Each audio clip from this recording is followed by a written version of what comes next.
अपनी गोपनीयता संभाल के रखो। और जैसे ही मैं बताऊंगा रिपुदमन को, तो तू भाग लेगा मेरे साथ। मैं अपने भाई को नहीं बताऊंगा मैं कितना व्यथित और दुखी हूं और मुझे ये ऐसे दुस्वप्न क्यों आ रहे हैं, पर मैंने तो कोई दूषित अन्न लिया ही नहीं है, मैंने तो संध्या बंधन छोड़ी ही नहीं है, मैं तो अपना जप कभी नहीं त्याग पाया, मैं तो गुरुदेव के द्वारा जो विधि बताई गई उसका नित्यानुपालन करता हूं, पर हुआ कुछ ऐसा है अवध में कि मुझे अवध जाना चाहिए। और जैसे ही उन्होंने ये निश्चय किया कि भले ही अनुशासन भंग हो मातुल कुल का, भले ही मामा रूठ जाए, नाना रूठ जाए, मेरी नानी कुछ कहे, मैं निकलूंगा अब अयोध्या। और यह निश्चय किया ही था उन्होंने कि वहां घुड़सवार आकर खड़े हो गए और पत्र देखकर जैसे मानो उन्हें सन्निपात जैसा हो गया, उनकी जैसे आंखें पथरा गई। पत्र देखकर वो बहुत व्याकुल होकर, अधीर होकर, और उस पत्र को बार बार पढ़ते हैं कि इसमें न पिता के समाचार हैं, न माता की कोई कुशल क्षेम है, भैया राम के विषय में कुछ नहीं लिखा है। और ये पत्र गुरु ने क्यों भेजा है, हमारे पिता ने क्यों पत्र नहीं भेजा? और राज्य आदेश जैसा है ये, तो राजा को देना चाहिए आदेश। राजपत्र पर गुरुदेव ने लिखा है। अच्छा, गुरुजी ने राजपत्र पे लिखा था, अपने पत्र पर नहीं। आप तो कुशल हैं, गुणी हैं, सब जानते हो, व्यवहार जगत में रहने वाले प्राणी हो, सबके अपने अपने पत्र हैं ना, किस पे लिखना है। राजपत्र पर वो लिखा गया था दशरथ के, दशरथ जिस पर लिखते थे वो राज आज्ञा राजपत्र, प्रिय भरत अवध शीघ्र लौटो, आपका शुभ चिंतक गुरु वशिष्ठ, जैसे गुरु का आदेश है, लौटो। सिद्धार्थ, जयंत,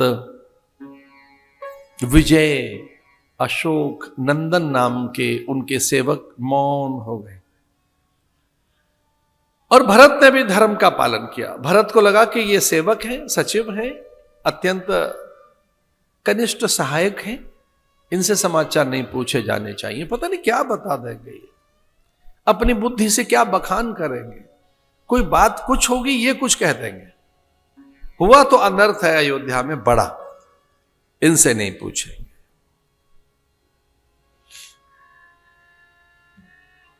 पर अयोध्या में कई ने की युक्ति निकाली थी। कई चाहते थे कि जैसे भरत आए ननिहाल से तो वो कौशल्या के भवन में न जाने पाए।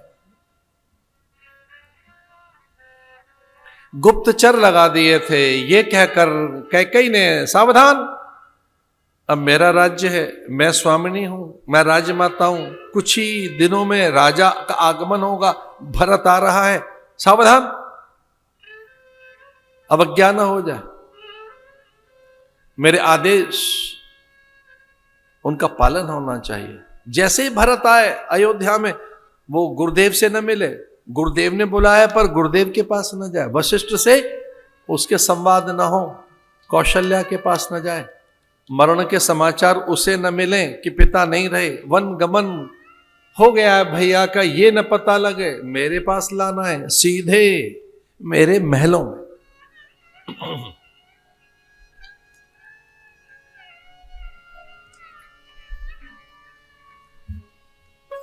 भरत जब अयोध्या में प्रवेश कर रहे थे तब उन्हें पता लग गया था, उन्हें 4-5 विचार आए कि क्या राक्षसों ने अयोध्या को बंधक बना लिया? ऐसा तो हो नहीं सकता।